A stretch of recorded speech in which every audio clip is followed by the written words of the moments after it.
fleet of them. Look on the ASA. My gosh. They're all going against the wind. It was basically a cube with inside of a sphere where the points of the cube were touching outside of the sphere.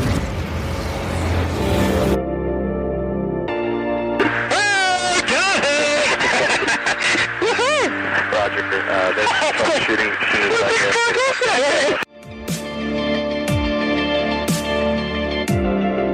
So this isn't anything that just is limited to the United States. It's a worldwide phenomenon. That UFO podcast is powered by Zencastr. Zencastr is one of the world's leading platforms for recording and hosting podcasts. The open beta strives to put the power of studio-quality remote video production into the hands of anyone with a story to tell. Features include HD video recording, studio-quality sound, chat and footnotes. All running right from your browser so you can record from anywhere without ever installing anything. Check out the links in the show description to find out more.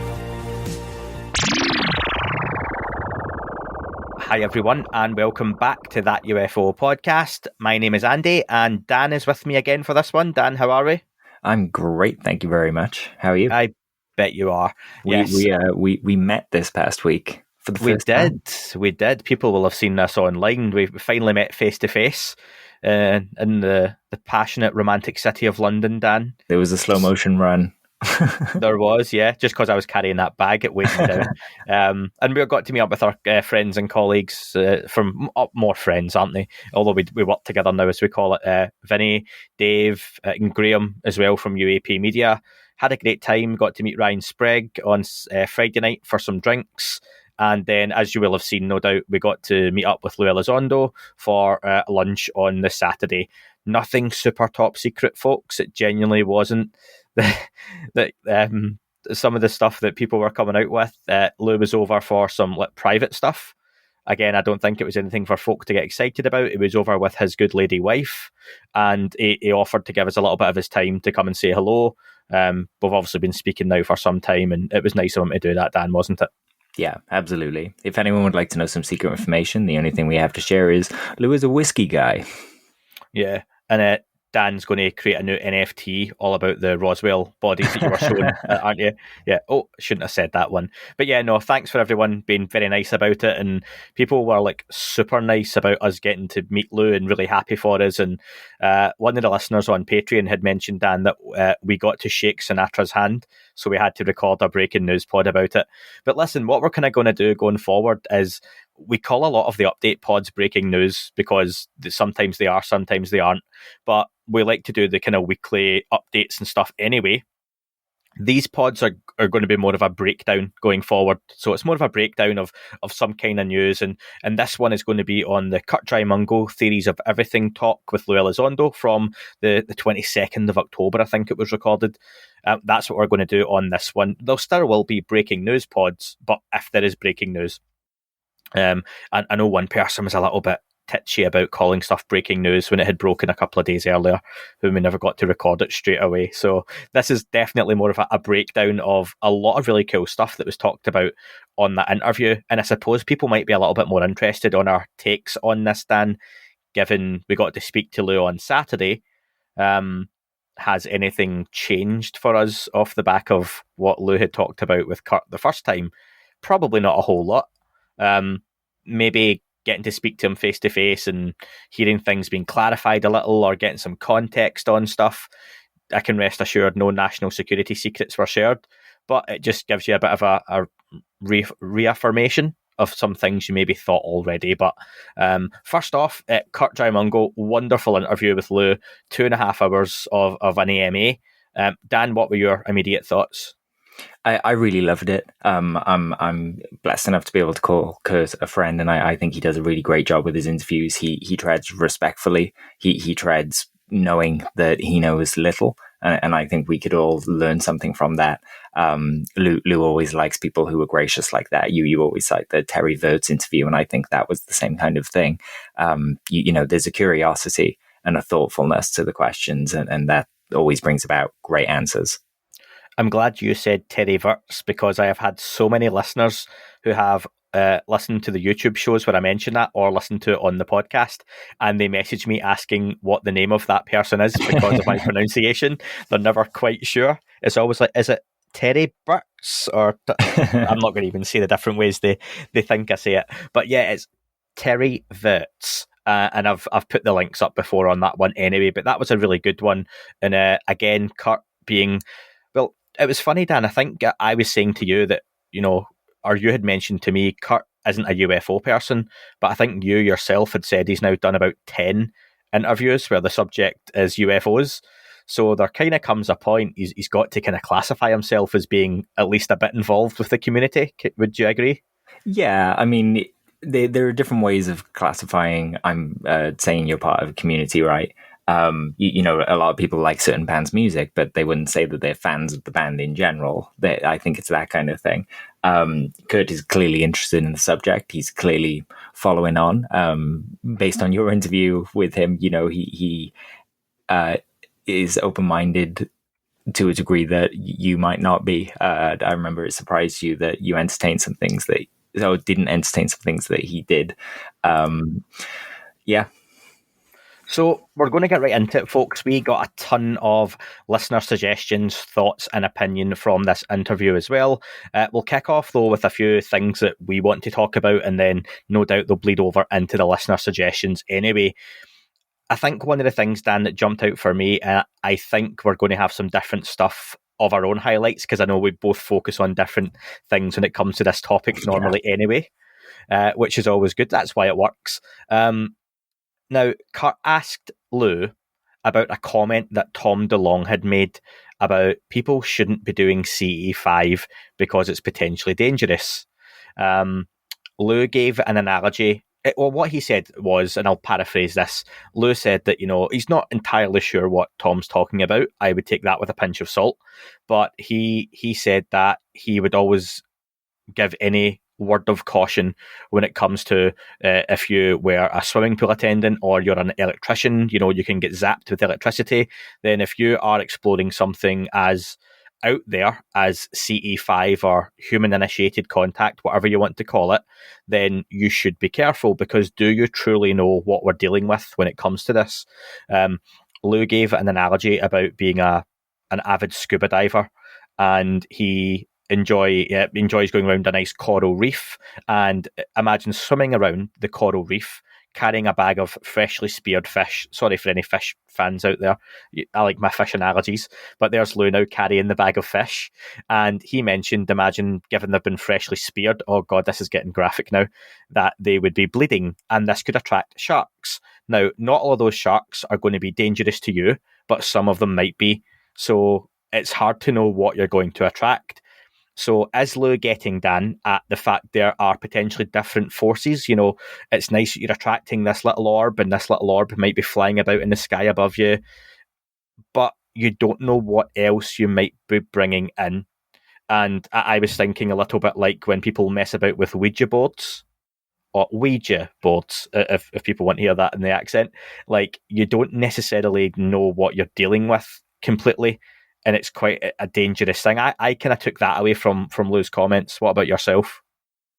Yeah, I think that's a good point. It's worth being safe. I've mentioned before that in my experiences with, I'll say CE5 because that's the brand name that everybody knows, but it's, human initiated contact. Some people call it various other names. But I've got a sense of a kind of lanternfish. I think of that clipping Finding Nemo, where they're in the dark at the bottom of the ocean and they see this light and they go towards it and they're transfixed, and then these horrible teeth emerge behind them, and it turns out that it's on this fish, and it's a lure, basically. And also, when you were talking about the fish analogy, it made me think of Steve Irwin, bless him, who went to a very, very comfortable area for him, and it was a species he was really, really familiar with, very comfortable, and just 1 in a million chance he was, killed by a stingray. No doubt that would have attracted lots of other predators and things like that as well when it happened. So even in these situations that we're familiar with, there's a degree of risk, and it doesn't mean that the stingray was evil or that it was good, or that the other stingrays bring gifts and love and light. It just means that by their nature, they will act in a certain way. And there are hazards there that we have to consider. What you're saying there was the stingray was a threat, but the intent wasn't necessarily to harm, but just protect itself. And in doing so, it killed a guy who was very well versed at dealing with all sorts of animals and species, and for a guy who literally wrestled crocodiles, for a stingray of all things to do that, then yeah. And I think that's what Lou was getting at. For me, I've never practiced CE5. I've said that before, Dan. I know you're a bit different, but it is just saying to people to be careful when you are messing about with anything like that, whether it's paranormal, the occult. You don't necessarily know what you're dealing with completely, and this is just a personal thing. Dan, you might feel totally different, but there's a lot of people out there who claim CE5 or human initiated contact, whatever you want to call it, is this all wonderful, all encompassing, really powerful experience, and you're reaching out and connecting. No one on this planet can tell us exactly what they're doing when it comes to CE5 and knows exactly what's happening or why it's happening. So I think you've absolutely got to have that degree of cautiousness. If someone does come out and say they know exactly what it is and how it happens and why, I think there's a huge amount of ego involved in that personally. And it's absolutely should be proceed with caution. Yeah, I think so too. We know there are, and I'm going to say invisible forces in the world purely because that sounds woo, but I'm Wi-Fi. talking about electromagnetic effects. We use them to communicate, like Wi-Fi, like radio waves, everything like that. And they do, at certain frequencies, have effects on us. We know that people have gone close to UFOs. We know they've had negative effects. So all of these feelings of like euphoria, and when you see a light in the sky, feeling, love, that could simply be, and I'm not saying it is, but it could simply be something, a natural ability to disarm something's prey. Absolutely. But yeah, that was a really interesting one, Dan, that jumped out for me. I'd like to know people's thoughts on it after the pod anyway. If you leave notes on Patreon or Twitter or email, that would be fantastic. Dan, anything before I go into my next one that jumped out for you? Yeah, I'm gonna throw the DNA thing up. That was my biggest thing. So Lou kind of turned the interview around and asked Curt a question and insisted on Curt answering because Curt said that he needed time to think. And it was about sending a message into the future and how would you do it? And Curt proposed the answer of taking one of these meth materials, a super hard material, maybe popping it up in orbit, and hoping that it lasts the test of time. And Lou said, yep, that's great. But, it could be hit out of orbit. The orbit will degrade. It would go away. It made me think of what we propose, what some of us think the pyramids may be in terms of kind of sending these messages through time. And we do actually do similar things on the Hoover Dam. There's a star map. A friend of mine went there and they said, oh, what are all these dots on the floor? And I was able to tell them that's a star map. If they find that in 5,000 years and the rest of us are gone, that'll date when it was built, and that'll, it'll probably be a conspiracy theory in that time as well.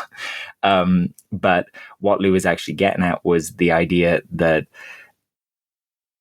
maybe something used our DNA to send a message, and that would be a way of kind of ensuring that it can adapt to changing conditions as the years go on, which I thought was absolutely fascinating. It plays into a lot of, I'm Ancient Aliens, I guess, but I know it's a lot more subtle than that.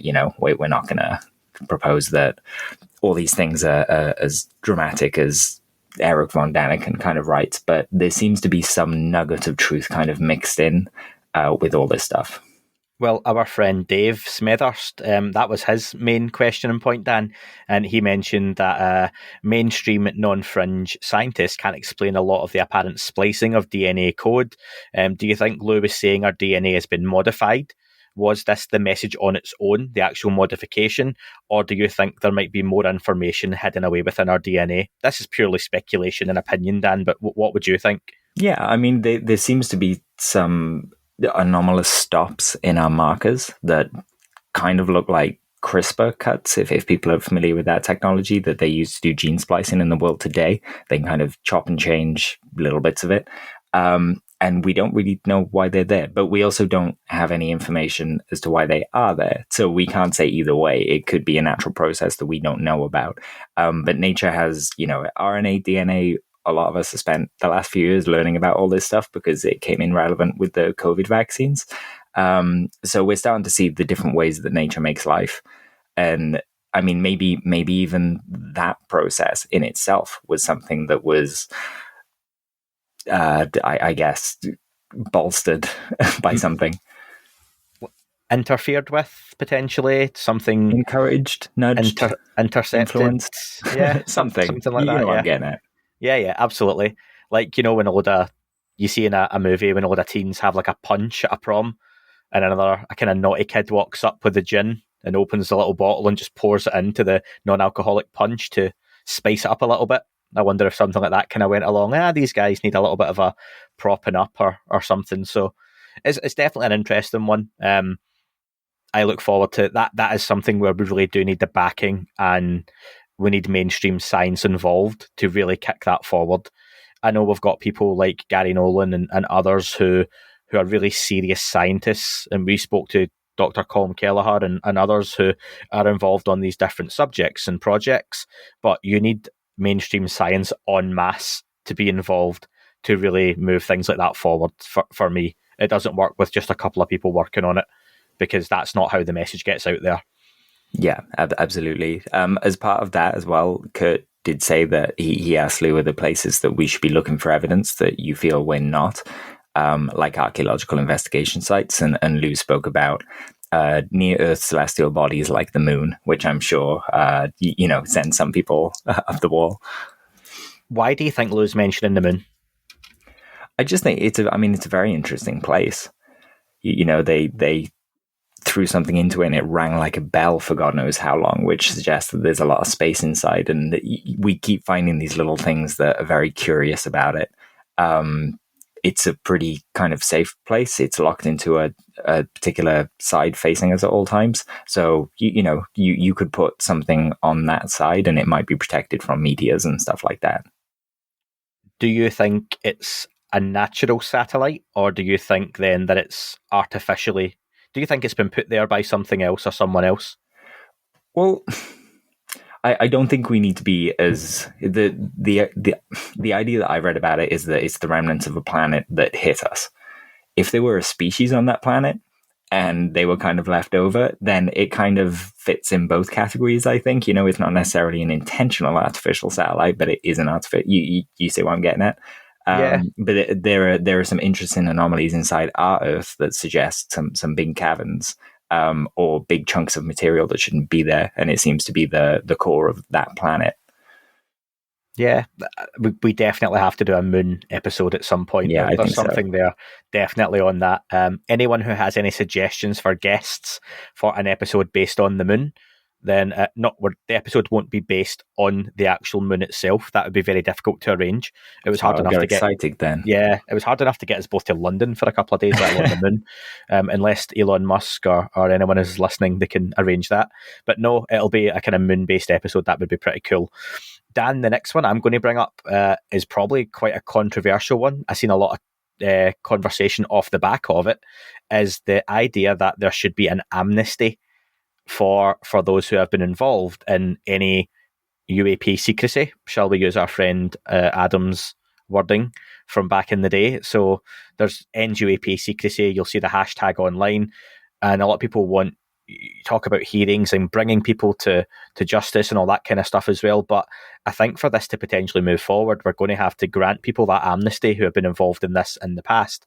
And like I've said to you recently, Dan, as well, it's the people who kick-started this at the beginning aren't around anymore.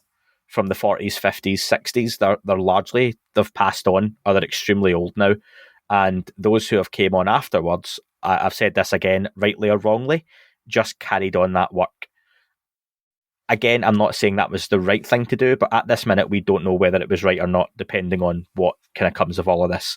So for me, I would be all on board with granting an amnesty, no charges brought forward if it was going to help with the release of information. I know Lou was all for that as well. It seemed a sensible and appropriate thing to do. What about yourself? Yeah, I think an important set. Well, hold on, let me back up a bit. I popped the poll up, and we had so many different responses. Some people hated the idea. They would feel really betrayed by it because they've had some experiences in their lives which has given them trauma and they've been treated terribly. And, I hear them. I totally get it. I'm not sure blanket amnesty is the way to go. I think it should be judged on a case-by-case basis. For example, let's think about Lou himself. Is he someone that we would say was involved in the cover-up for a time? I could see someone being able to argue very, that very he good took point. part in a secret program, right? But he's come forward now and he's doing the right thing. And he's not just doing the right thing. He's out there doing the work to try and sow the seeds for the people of tomorrow to crack this and to embrace everything that comes from it.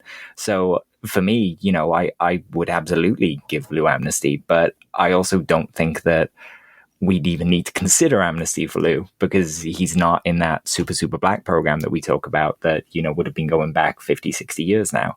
The idea of ATIP was always to get it out and to spread the word about the issue and get policy written about it.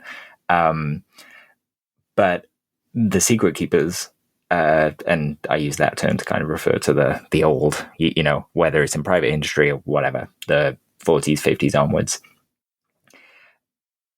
a lot of those will have invested in systems that were set up before they were around, and those systems are abused.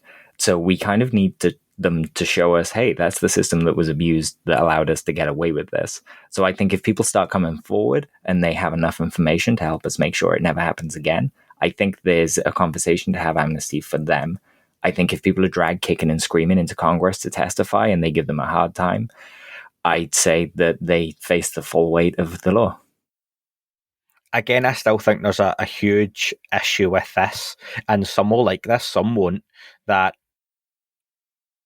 there may be good reason as to why some of this has been kept from the wider public, and that's not to say I wouldn't want to know still, but if you take Lou at his word and what Lou has said, they don't know exactly what's going on. They still don't know what these things might be, where they might be from. Then there's an element of, if Lou and Chris Mellon and co found that out, you can't say that there's not the potential that even they would go, yeah, actually that's a good reason to have kept that secret. So there's always that potential that there's been a good reason that it has been hidden from the public. And I'm not talking about, it's for the military and the technology and for fighting wars. No doubt that would absolutely be a reason for the military to do that. And that's not a good reason. But there may be some kind of public safety. Again, if there was, let's go crazy scenario, but some Independence Day type thing on the horizon, or, something like that it would be best for people not to know. I'm just throwing that out there as a potential that, while we don't know, that it's a possibility. Yeah, Lou, I think he did it in this interview, but he's definitely done it in one in the past couple of weeks. He speaks about gorillas in a cage getting a key and working their way out of the cage. And it always makes me think about, well, when that gorilla eventually gets out of that cage, there's going to be a bunch of people on the other side who can use tranquilizers, who can give the gorilla, all the grapes and food that it wants, or they can just shoot it. And it all depends on how the gorilla is acting when it gets out of that cage. And when he gave that example, I just thought, you know what? When we found these secrets, we were just kind of finishing up world wars and going into the Cold War. If something was ready to judge us at that moment, it wouldn't have judged kindly. And I could see why someone would think, oh, hold on, maybe if I kind of give it 60, 70 years and I hold this back and then let it trickle out, maybe we'll be a bit more of a planetary body then, instead of all thinking so locally. Yeah, and what people are you talking about giving us that time? Are you talking about, like, from a human aspect or something else watching? A bit of both. Because I'm just thinking, again, from the idea of something else watching, if, as has been alluded to in the past, that these things may experience time differently to us, then that might not even be something they have to consider, because it could literally be hundreds of years or thousands of years. Yeah. That it wouldn't actually matter, that they're just waiting for, your atom bomb, nuclear bomb, those tests. We all go back to the 40s, the late 40s, when we knocked on the door of something else potentially. And maybe 70 years is literally still back at the start of them waiting, judging, testing. That's to be decided. Like you say, if something was looking at us now with a human eye like we have, we're not in the greatest shape or state to be introduced to the Galactic Federation of whatever it might be, as others have come out in the recent past and declared we're going to be invited to. Exactly. But then you look at things like, we're mapping genomes. We're starting to realize what whale song means and how they communicate and how that culture's built. And we're doing the same things with species and systems and understanding how the Amazon affects, things on the other side of the planet. I think that would be an arc that would be looked at as encouraging. So, it gives me hope if that is the case. The pros and the cons are balancing out. I like that. Let's get through some of the listener suggestions, Dan, and I'm sure some more will come up as we go through. The first one from MJ. MJ thought that Lou saying we are perhaps somewhere in the middle of the food chain was pretty epic. And Anna, also on that same note, said that she would love to hear us talk about Lou alluding to the fact humans got a genetic bump that propelled us to be apex predators, but not to the top of the food chain, as Lou later clarified. Yeah, I mean, we already discussed that second bit a little bit, but I find the idea that the evolutionary process, if we figure out that there's an algorithm that evolution works through, there could be a little way to nudge that in a certain direction. I think that's super, super interesting. And, we're getting to the point where that we can do that because we have that kind of precision now, whether we're talking, building atomic structures or layering materials. And, just on the horizon, we have zero-G labs and manufacturing labs when we start getting to space. And there's going to be some really interesting effects there. Simon, again, on that, mentioned one of Lou's breadcrumbs seemed to be the idea that we as a species may have had some help in our evolution around 70,000 years ago. What did you make of those comments? For me, I mean, you'll know this probably. I'm going to assume, Dan, you're the more intelligent one of the two. Where were we in our evolution 70,000 years ago that we would have needed that bump? I mean, this is the debate, because we're discovering things now that are changing the archaeological story of humanity. We went from thinking that, we were walking around as bipeds in communities and things like that 5,000 years ago, maybe 10,000 years ago. Now that's moving to 100,000, 200,000. So it's actually looking like we were civilized a lot further back. So that figure that was hung out there by Lou was an interesting one, because it lines up with some natural disasters, and it makes me wonder if something helped us get back on our feet. You think we got a bit of a knock, like an Ice Age type event, and it was a case of they've had a bit of a setback. Let's help them on their way again. Perhaps. And when we look into history as well, we see a lot of stories of, star people and so on and so forth. So it could just simply be that somewhere in our past, there's this incredible sci-fi story waiting to be uncovered where we were already talking with all these different species and some of them helped us. Maybe we have extra lives like a video game. We've talked about that simulation idea potentially before, and that whole Matrix thing, or and maybe you get those extra lives, but how many do you get? Michael on the same. We have Michael, Mike, and Mikey, I think, all got in touch on this again. So we've got that thing where so many listeners. Is that the same person just trying to be inconspicuous? Do you know what? It's definitely not, unless they've signed up to Patreon 3 times, in which case, thank you. All of you. Michael said, I'm actually at the Bronx Zoo as I write this, so Lou's comment about zookeeper versus zoo inhabitant seems particularly relevant. Do you think there are particular facts that led Lou to draw this conclusion that we are in the zoo? Obviously, you've used that gorilla analogy, or do you think he's spitballing based on the deep knowledge of the subject? I think, I interpret it very loosely. I don't think that something's put these ethereal bars around planet Earth that, our consciousness can't escape. That's a whole different conversation, a whole 4-hour episode probably. But in terms of we're in the middle of the food chain and something's messing with us, you can make an argument that they're keeping us captive in a certain way, they're keeping us in a certain condition. But you could also make an argument that they're encouraging us to go in certain developmental directions, which again could be a kind of prison. I wonder where humanity would go if we didn't have those little nudges that inspired people like Jack Parsons to make a rocket engine in the desert and create NASA out of it, It's a little bit of that Sim City idea that I suppose sometimes we think simulation maybe too literally, as in we are in some kind of computer simulation, as opposed to has someone set something up to see how it goes. Maybe Yeah. maybe more of an experiment. Again, you've got to use the term loosely and not too much how we would normally term an experiment, I suppose. It's a good example of how our language, our culture's influence in our language there. We're saying simulation because we live in the age of computers. 100 years ago, we would have been talking about dreams. It would have been just an entirely different thing. Yeah, and that was a really good point. Lou mentioned on this interview about the Vatican and the Roman shields and how that's how they described at the time, seeing these flying Roman shields in the sky. And it's the language of the time, and I'll use Graham Rendell's, lexicon. It was the lexicon of the time, that how you would describe something. That age-old adage for, I think it was on QI, but there was no word for blue back in the day. So how would you describe it? Same with, there was no word for tic-tac. So you would describe it as a cigar. Before cigar, how would you describe it? Same with discs and saucers. It was a shield because it looked like the shield that you had.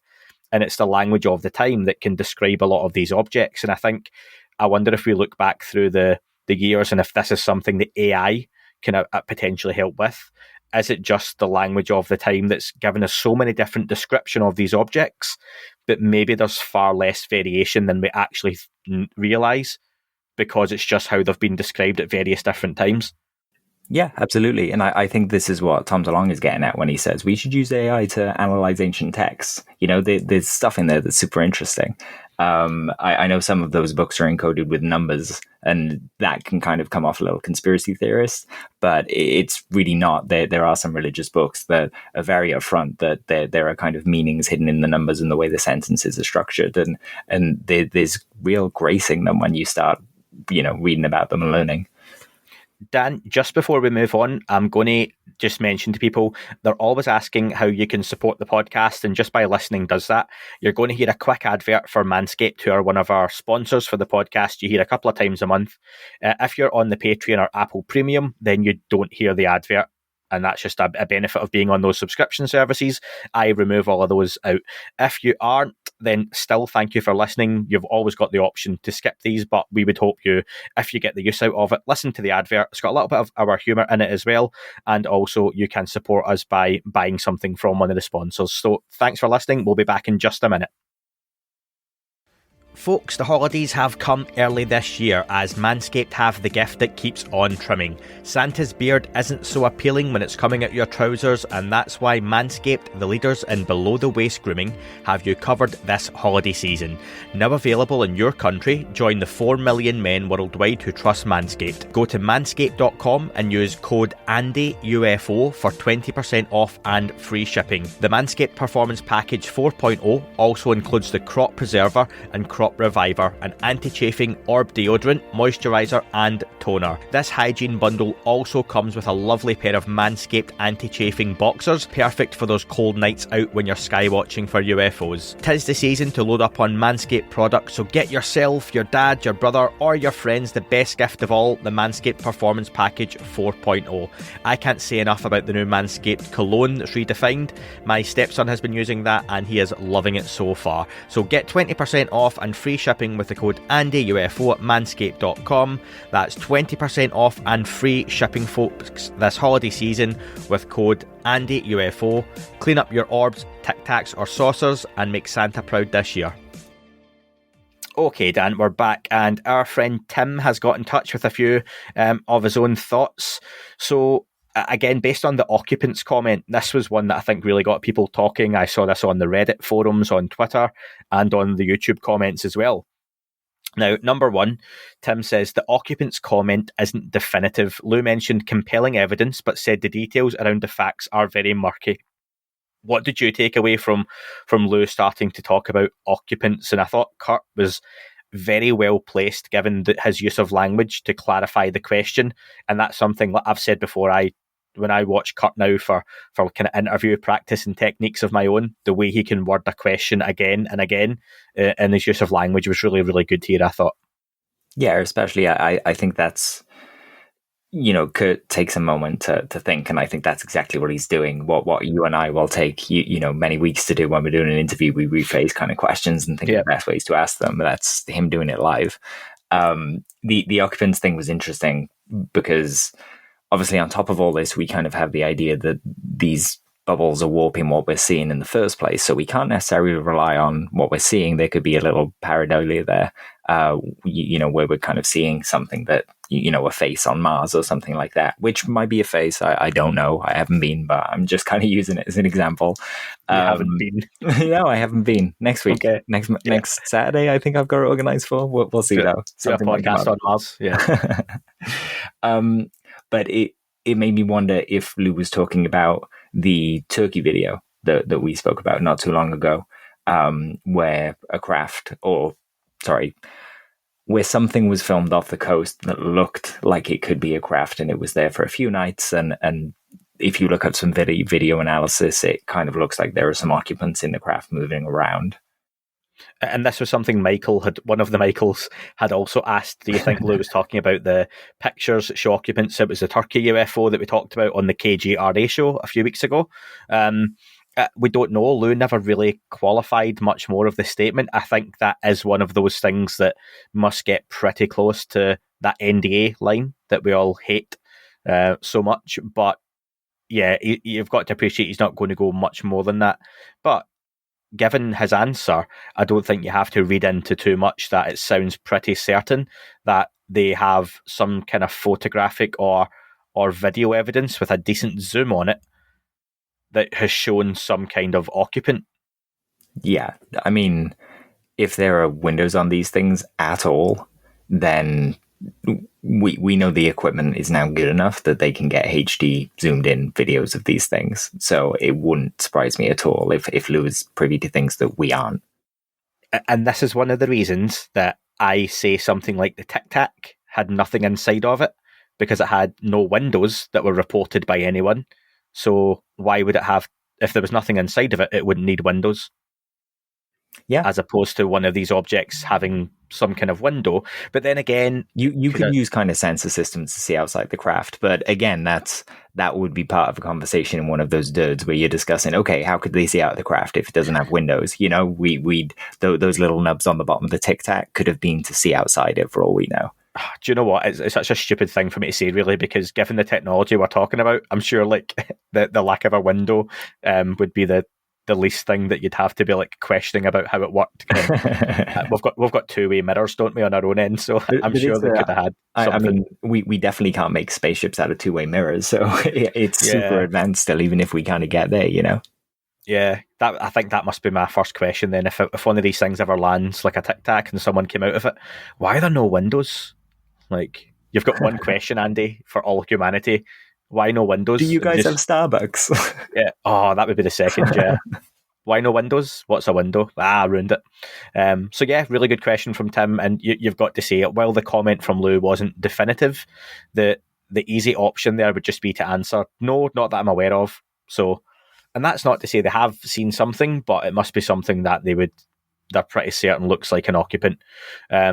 Second point from Tim was Lou's further description and expansion regarding his somber or sobering comment continues to implicate that humans are not the apex here on Earth. The most interesting portion of this dialogue was when he posited, if we as a society might need to consider rewriting history. What on earth could that mean? So this is something we never mentioned before on this same line of conversation. For me, Dan, I'll give you a moment to collect your thoughts rather than me asking you first. Like, when Lou talks about we have to rewrite history, I think there just comes a point, like you say, if these objects, entities, beings, others, whatever they might be or wherever they may be from, have been involved with us throughout the thousands of millennia, then there will have been probably various different points in our history that they got involved.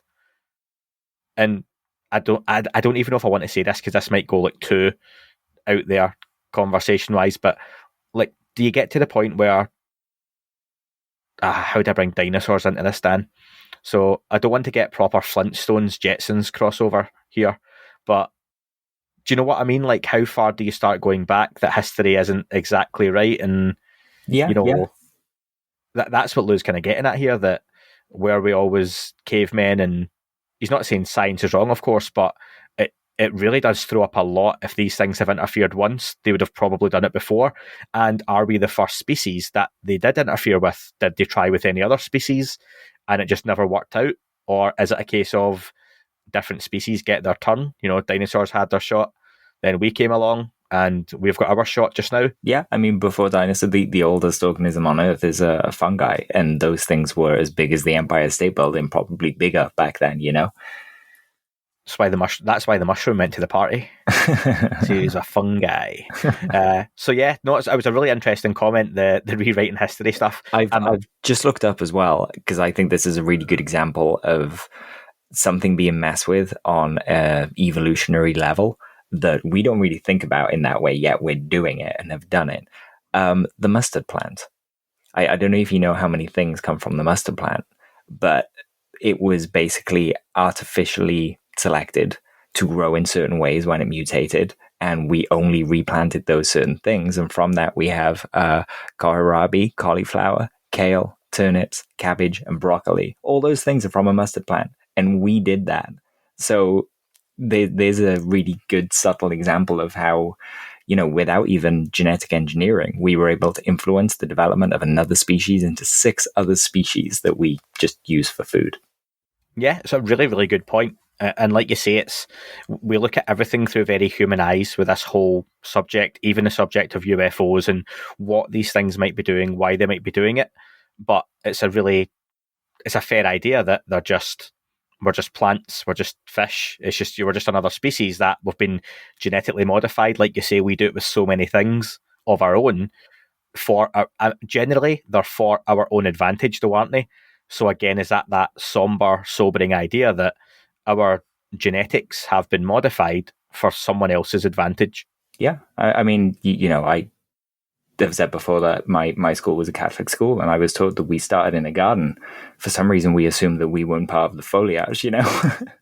Yeah, that's a really good point. But before we get too deep, we'll move on to Elle. Elle, thanks for getting in touch. I think this is the first time Elle might have left us a message.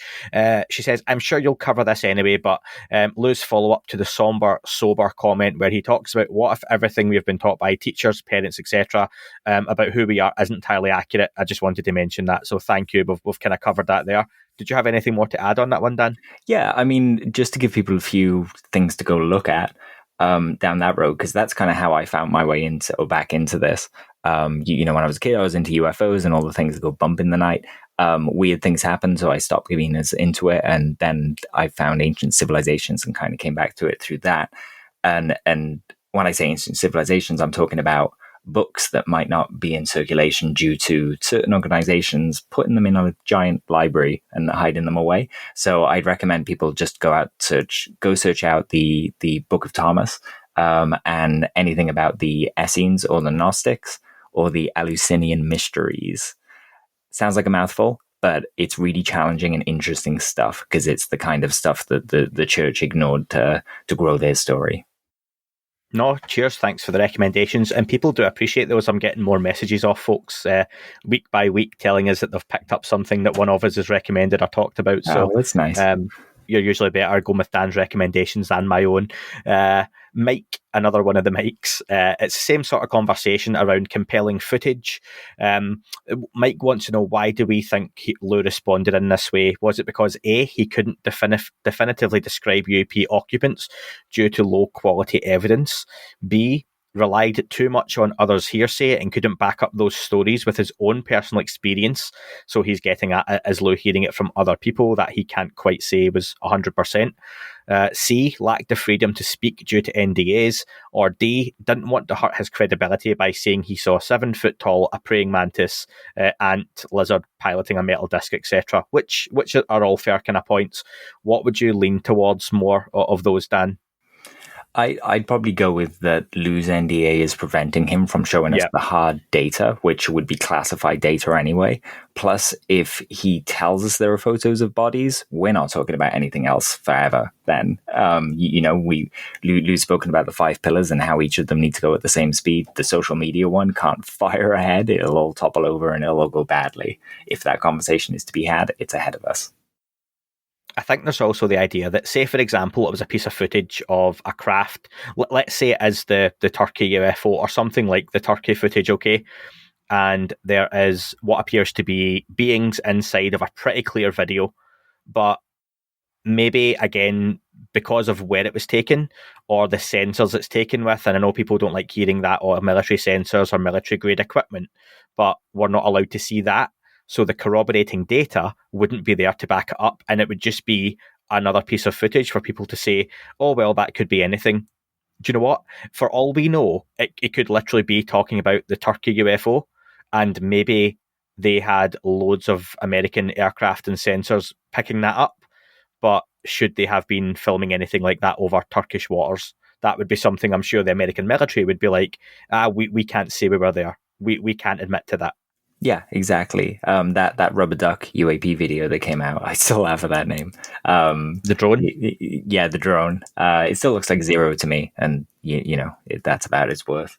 That was the locations of that were hidden from us, and we know it was Tucson, which is near the border, and I wonder if maybe someone strayed over a bit of border that they weren't meant to, and that's why that has to be hidden. I'm not sure, but that would be an example of something that would mean it would be classified or something like that, Yeah, absolutely. Here's one from left field for you, still from Mike, the same Mike this time. Do you think it's a red flag that people like Linda Moulton Howe haven't interviewed Lue Elizondo yet? Is he just too busy to sit down with everyone on the ufology list? Better column A, better column B, I think, maybe.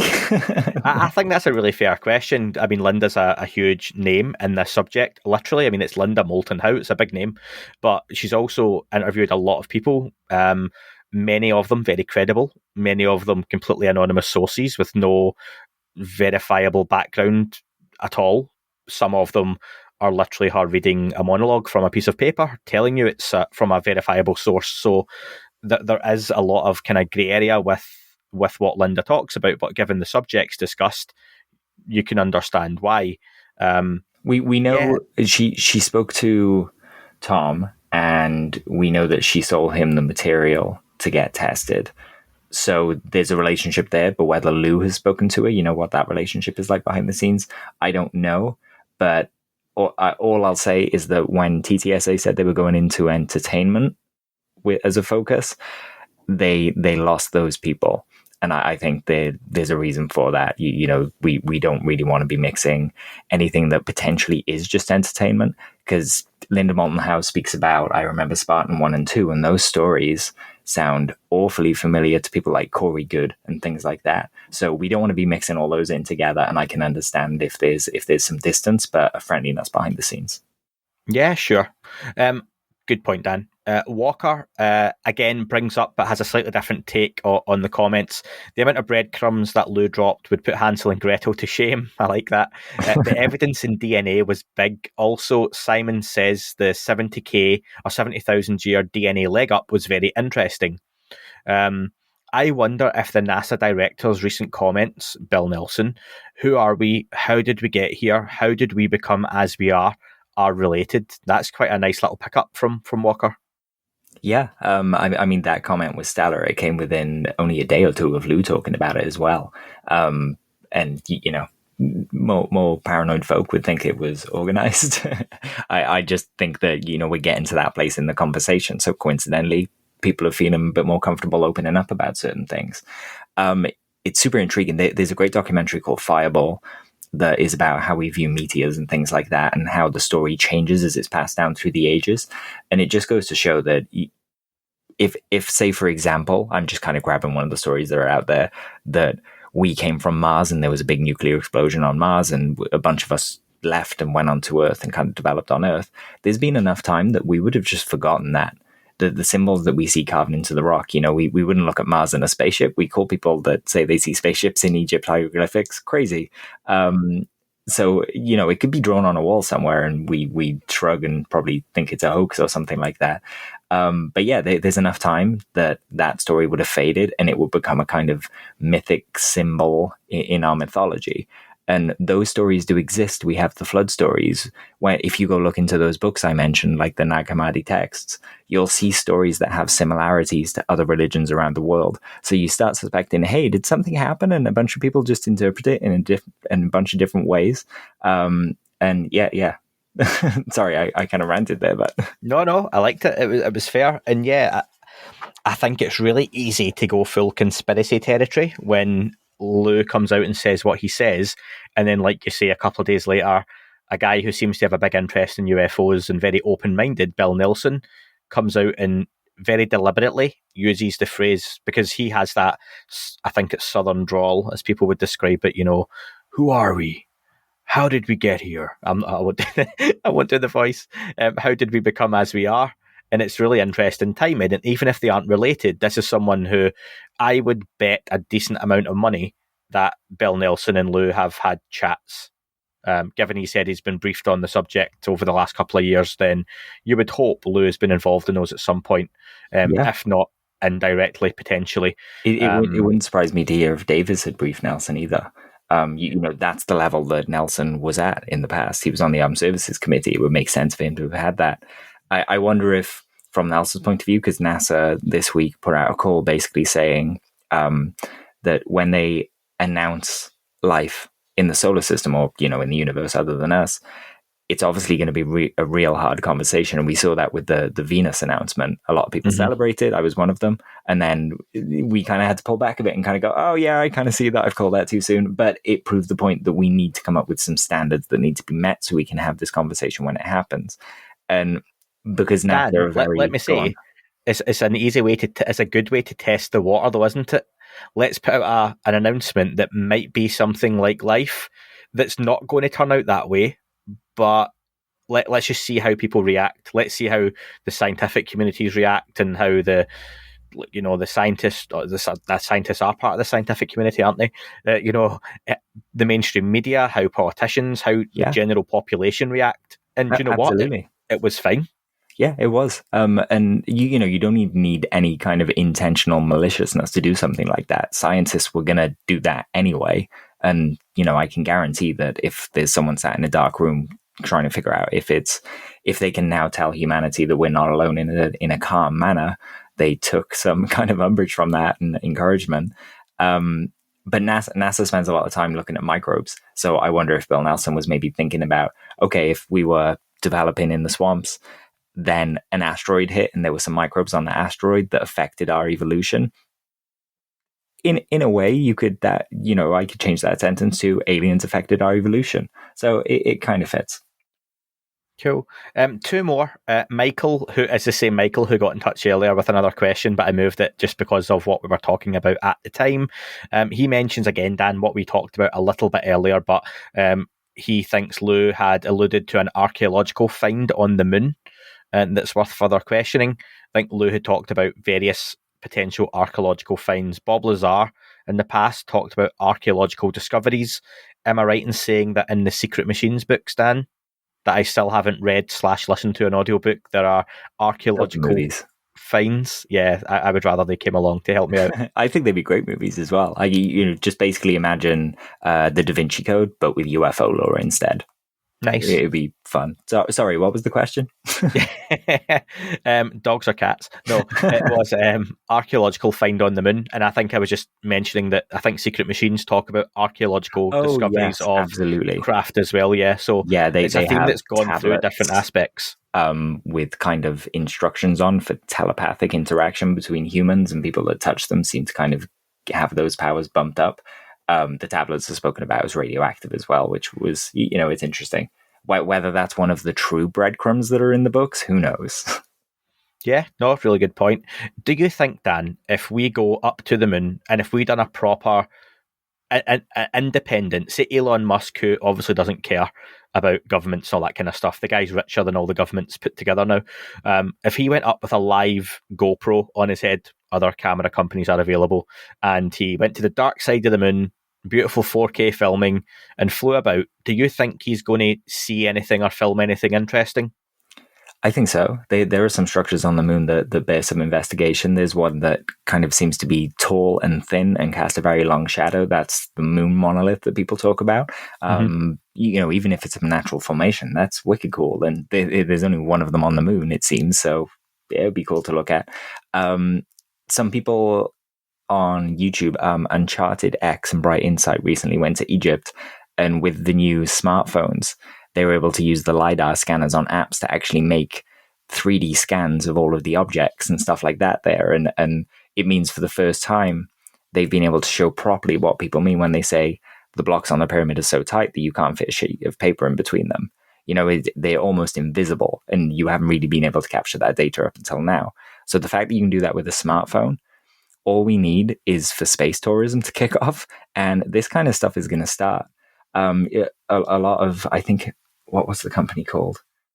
I want to say Hawkeye 360. It might be wrong. No, Bob McGuire is involved with the company. And basically the idea is to LiDAR scan the whole planet to get some really intricate ideas of the geometry of Earth. And this is how we're finding, they found an 8-mile wall in the Amazon that had drawings all over it. And it was right in front of us for all these years, and we just didn't see it until we started doing this. So it makes you think what else we're going to find. And with space tourism becoming more accessible, we probably are going to see people start putting satellites around the moon to scan that thing and just see it in depth. It's going to be like, do you remember we had that picture of Pluto where we saw it had kind of a heart on the side? Mm-hmm. I literally had to go have my tattoo updated on my back when that came out, because it looks so different to what we had for 34 years prior. We're on the cusp of doing that with just the moon and space in general, I think. I think the best way to scan the planet would be some kind of black triangular craft, personally, but that's just from our friend Chris Mellon. There's a very cool video of a company that actually does it, and they send drones out to scan, and the person has been stood on a beach when the drone's flying over them, and it's kind of scanning with these green lasers, and I'm telling you, if you didn't know these things existed and were drones, you would report that as a genuine UFO. Amazing. Dan, the last one is from Tara. Tara's been a long-time supporter of the podcast. She goes out cycling while she listens to it. So hi to Tara. Very cool. And it's not so much of a question, but a statement, and I thought it'd be a nice way to kind of round it off. Tara mentioned it was a big statement, but I've narrowed it down to just the last part. She was talking about, the outsiders who should be involved in the subject, and she mentions Neil deGrasse Tyson, and she says, I think he's smart as hell, although a little reluctant to jump on the alien bandwagon. He, of all people, should be privy to what's going on. I think if he was in the loop, he'd be taking a much different stance on the subject. I'm just blown away because I think Lue Elizondo just let us all know the somber truth. We're not natural. We didn't mysteriously evolve into the most complicated species on the planet. And something's watching us. Something is here. He was telling us there is way more to this than a silver disc in the sky, way more than someone from another planet might be visiting us, way more to everything. I could go on. Other areas were compelling too. What are your thoughts on that, Dan? It plugs right in with the one thing that I had left I wanted to talk about. Awesome. Curt asked Lou, potentially, have there been biological samples recovered from craft? Then it follows up with, let's rephrase that question. Have there been potentially biological samples recovered? And this is Lou. And he says, yes, I'm not going to expand anymore. So Curt says, right, okay, let's forget about the craft. And Lou says, I'm being careful when I say that. I'm being purposely very open and vague at the same time. What does that mean? It means what it means. To me, I keep thinking of humans, the human body itself, as the secret machine, as some kind of thing constructed by some force, or by whether that's life, whether it's the evolutionary process that was compelled to create us, one of the two. So I'm starting to wonder if these things are so far advanced that what we think of as computers and what we think of as biology aren't just one and the same.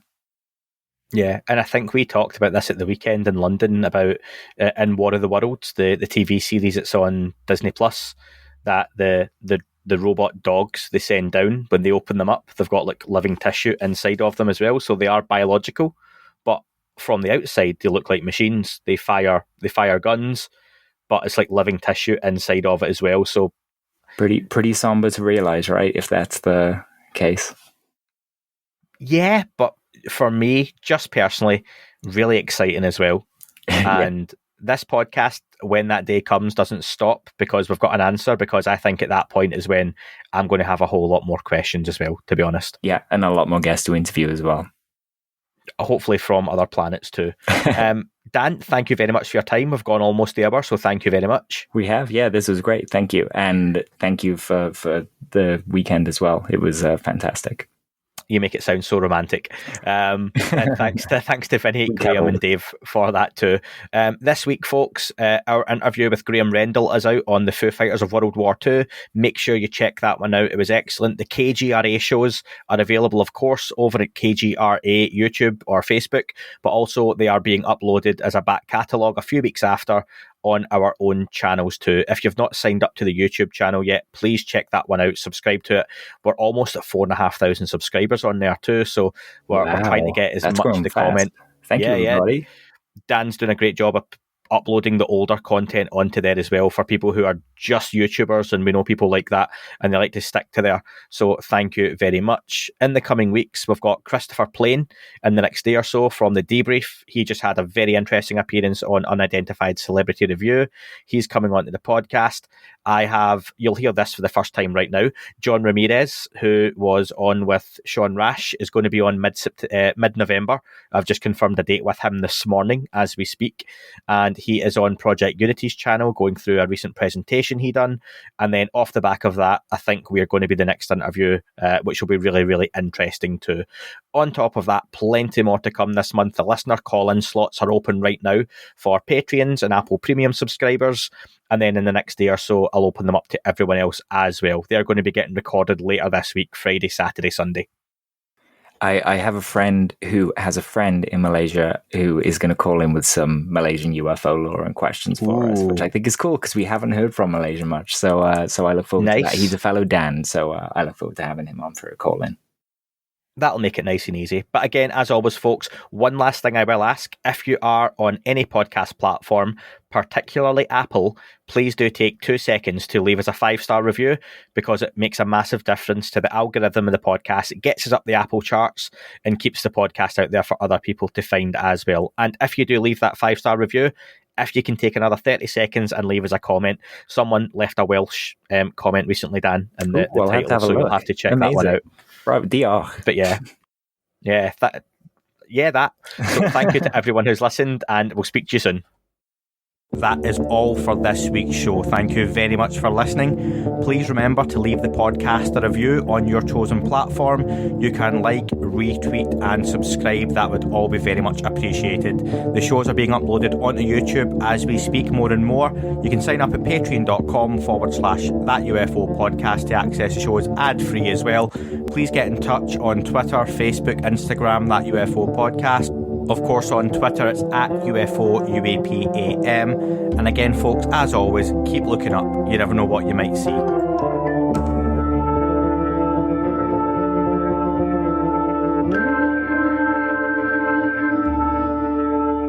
It wasn't a tic-tac and not quite a saucer, more like a hubcap designed by Chaucer, a little baroque and quite steampunk, like Alice was playing bass for the Parliament of Folk. The little fucker hovered right outside of my window, and when I shoved out the screen, he made it an issue. I don't think he expected me to see his ass, but I'd had some champagne and smoked a little ass.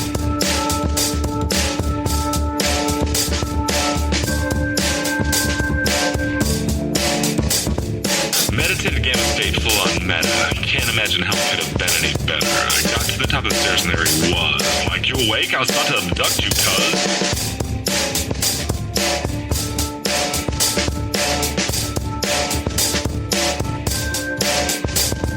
I jumped back and nearly kissed myself, and I climbed out the window after the elf, and I woke up in my bed and there was something on my head and everything was weird and everything was red. And I called out to my boys. They thought this was noise. They thought it was a dream. They thought it was my toys. They thought it was my problems, and they think I should seek therapy, and I don't know what to do because it doesn't really scare me.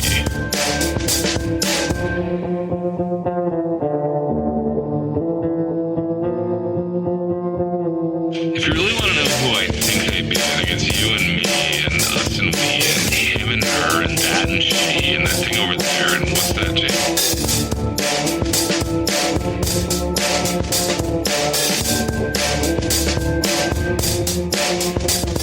But if we're being serious, open your mind, consider Consider your heart, consider time, consider your space, consider your lies, consider your life, consider your eyes.